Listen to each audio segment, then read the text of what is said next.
In this video, I'm going to show you how to add or import wallet to SafePal. So over here, I have the extension opened up, so the Chrome extension, but it works in a similar way on your mobile device in case you're using the SafePal app. Now, what you have to do first is you want to go to top right, where it says wallet 1 or your wallet name, and you want to click on those three lines next to it.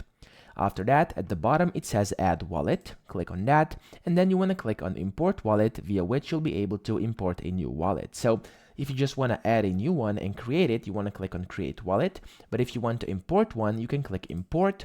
And from here, you will have to basically select how you want to import it. So you can do it via either scanning this with the app, or you can also add in the mnemonic phrase, the private key, or if it's a ledger, you can do that as well, or use Wallet Connect if you want to import one of the supported wallets over here. So, for example, the easiest way is by going via the mnemonic phrase route, which is if you click over here and if you click on Next, there we go. This is where you enter your seed phrase.